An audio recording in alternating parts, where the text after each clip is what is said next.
পেয়েছি, এই সেই মহার্ঘ জিনিস, মিনু দেবীর মোবাইল ফোন। মিনু দেবী, আপনি কি জানেন চোরের ওপরও বাটপার থাকে? না জানলে এবার জানবেন। এবার দেখব আপনার পেয়ারের পুলিশকে কোথায় আমার সঙ্গে রঘুবীরের চেনা জানার প্রমাণ আপনি দিতে পারেন। বরং আমি উল্টো করে পুলিশের কাছে ওর নামে দোষ চাপিয়ে দেব। বলবো, দেখুন না স্যার, আপনাকে যা যা বলেছে সব মিথ্যে। ওকে দেখাতে বলুন কোথায় রঘুবীরের সঙ্গে আমার ছবি আছে, দেখাতে বলুন, প্রমাণ দিতে বলুন। তখন মিনু দেবীর মুখখানা কেমন লাগবে তাই ভেবেই আমার যা বেদম হাসি পাচ্ছে না, আর কি বলবো।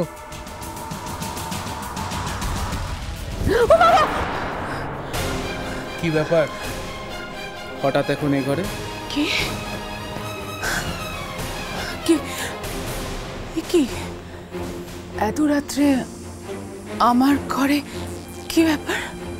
ভূমিকে তো আমি বিছানা দেখতে পেলাম না, তখন ভাবলাম এত রাতে কোথায় গেল, তাই খুঁজতে খুঁজতে খুঁজতে খুঁজতে এখানে পেলাম।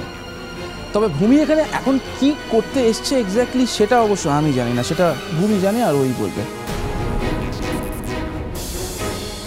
কি ভূমি, এত রাতে এখানে কি করছো? কোনো বিশেষ কাজ? না, হ্যাঁ হ্যাঁ, না মানে আমার স্লিপারটা আমি খুঁজতে বেরিয়েছিলাম। আমি ভাবলাম মিনু পিসি হয়তো রাঙা পিসিকে দিয়েছে, এখানেই কোথাও এই ঘরে থাকতে পারে, তাই জন্য আমি সেটা খুঁজতে বেরিয়েছিলাম। মাঝরাতে কি তুমি স্লিপার পরে বাগানে হাওয়া খেতে যাবে নাকি? ঘরে বুঝি খুব গরম লাগছে? অদ্ভুত কথা বলছো তুমি লাল। হ্যাঁ, স্লিপার, ঘরে পড়া স্লিপার কত কাজে লাগে মানুষের, লাগতে পারে না? আমি বাথরুম যাব, আমি ওয়াশরুম যাব, তাই জন্য আমার স্লিপারটা দরকার। তোমার হাতে ওটা কি ভূমি?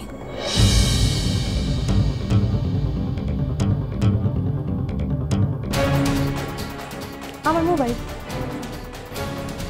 মোবাইল, তোমার মোবাইল, কিন্তু এতক্ষণ ধরে তুমি হাতটা মুঠো করে রেখেছিলে, আর এত রাতে তুমি মোবাইল নিয়ে ঘুরছো কেন? কি দরকার?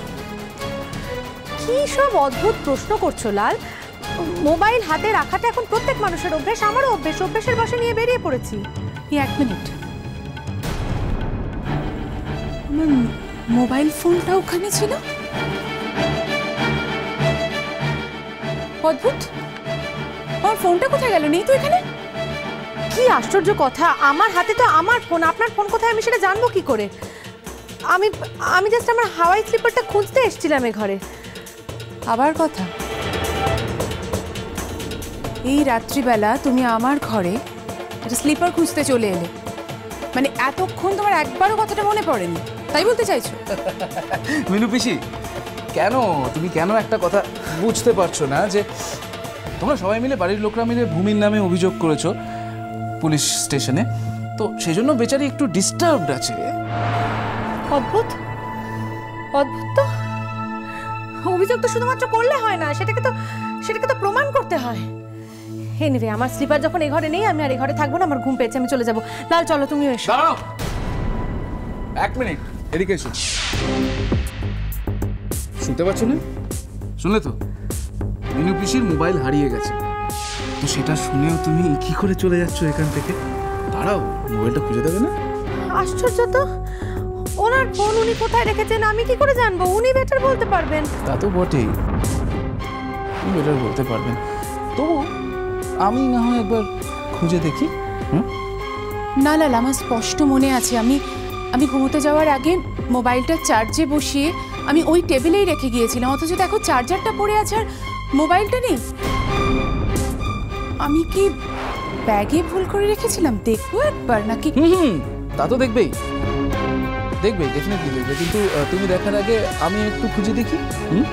মানে একটা ফোন হঠাৎ করে তার হাত পা গজিয়ে, সে তো আর রাত্রিবেলায় চড়ে বেড়াতে যাবে না, ডানা গজিয়ে উঠতেও যাবে না, যাবে কি? যাবে না। আমি একটু খুঁজে দেখি। কি আমি ঘরে যাব? আমার ঘুম পাচ্ছে লাল, আমি ঘরে যাব। যাবে, নিশ্চয়ই যাবে। এবং মাঝরাতে যখন কষ্ট করে এতটা এসেছো মিনি পিসির ঘর পর্যন্ত, তখন আরেকটু থাকতে হবে। হ্যাঁ, 1 সেকেন্ড। মিনু পিসি কলিং, রিং হচ্ছে। রিং হচ্ছে। কি হচ্ছে মানে? তো বাচ্চে গড়েই গেছে। হ্যাঁ, ঘরে কোথাও মাটিতে পড়ে চড়ে আছে, দেখছেন? দেখো মাটিতে পড়ে আছে, দেখো না, আমি রিং করে যাচ্ছি। এখানে আরে একি না, মানে আমার স্পষ্ট মনে আছে লাল, আমি ফোনটা চার্জে বসিয়ে ঘুমাতে গিয়েছিলাম, ফোনটা এখানে, মানে কি করে পসিবল হলো? প্রশ্নটা আসছে কেন তোমার মনের মধ্যে? তুমি একটা জিনিস কেন বুঝতে পারছো না, যে এই ফোনটাও ওই ভূমির মতন তার চপ্পলগুলো খুঁজতে বেরিয়েছিল, তাই না? বেড়াতে যাবে বলে, নাইট ওয়াক। টিস করছো না ভাই তুমি লাভ? কি বলছো তুমি দাদা? তোমাকে আমি টিজ করতে পারি? তুমি আমার বিয়ে করা একমাত্র বউ, জন্মান্তর ধরে আমরা একসঙ্গেই থাকবো, সে যেরকমভাবেই হোক না কেন। তোমাকে আমি টিজ করবো? পাগল। তবে মিনি পিসি আরেকটা কথা বলছি তোমাকে, সেটা হচ্ছে এই তোমার ফোনটার মধ্যে কিন্তু অনেক গুরুত্বপূর্ণ তথ্য আছে, থাকতেই তো পারে। তাই বুঝতেই তো পারছো, এরকমভাবে ফোনটা ওপেনলি রেখে দিও না, একটু যত্ন করে রাখো প্লিজ। মনে থাকে আমার কথাটা। Good night. Good night. ও 1 মিনিট, এই যে ভূমি, চলো এবার, চলো তো, অনেক রাত হয়েছে, ঘুমোতে যাবে, চলো। এমনিতেই তুমি রাত জেগে আছো, পেট গরম হবে, পেট গরম হলে মাথা গরম হবে, তখন আরো ঘুম আসবে না। হ্যাঁ, চলো। গুড নাইট ভূমি।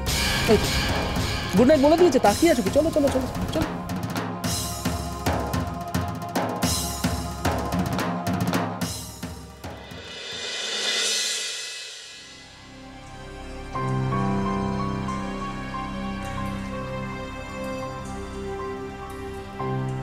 বিশ্বাস করো বিনয়, এই ঘটনার সঙ্গে আমি কোনোভাবে জড়িত নই। ও যা যা বলে গেছে মন গড়া কথা।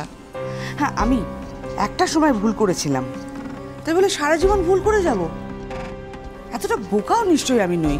বেশ তো, তুমি প্রমাণ করো যে তুমি এই ঘটনার সঙ্গে জড়িত নও। আমরা প্রমাণ করবো তুমি দোষী, আর তোমায় প্রমাণ করতে হবে তুমি নির্দোষ। করো সেটা, প্রমাণ করো। ঠিক আছে, আমি প্রমাণ করব।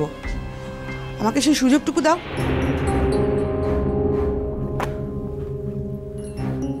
সৃষ্টি, একজন মানুষ এক জীবনে কতবার সম্মান হারাতে পারে? কতবার সে তার মাথা হিট করতে পারে? বলো আমায়, কতবার? আমি বুঝতে পারছি বিনায়ক তুমি কি বলছো, কিন্তু এই ঘটনার বিন্দু বিসর্গ আমি জানি না। তাই ভূমি রঘুবীরকে কি করে জোগাড় করলো? সে তো তোমার পরিচিত লোক। ভূমি তো রঘুবীরকে চেনে, ওকে জানে তো। ব্যাস, শুধু ভূমির কথাতেই রঘুবীর চলে এলো? টাকা পেলে কি না হয়, টাকা দিয়েছে তাই। সৃষ্টি, রঘুবীরের নাম্বার, মানে যে নাম্বার রঘুবীরকে পাওয়া যায়, সেটা তোমার জানা। সেটা শুধু তোমার কাছেই থাকে। না বিনয়, একেবারেই না। তুমি ভূমিকে রঘুবীরের নাম্বার দাওনি? আমি রঘুবীরের নাম্বার দেবো ভূমিকে? আমি কি পাগল নাকি? সেটা বলতে পারবে? যদি ভূমি তোমার নাম করে বাঁচার চেষ্টা করে, তাহলে সবার সামনে সেটা বলতে পারবে স্পষ্ট করে? 100 বার পারবো, 1000 বার।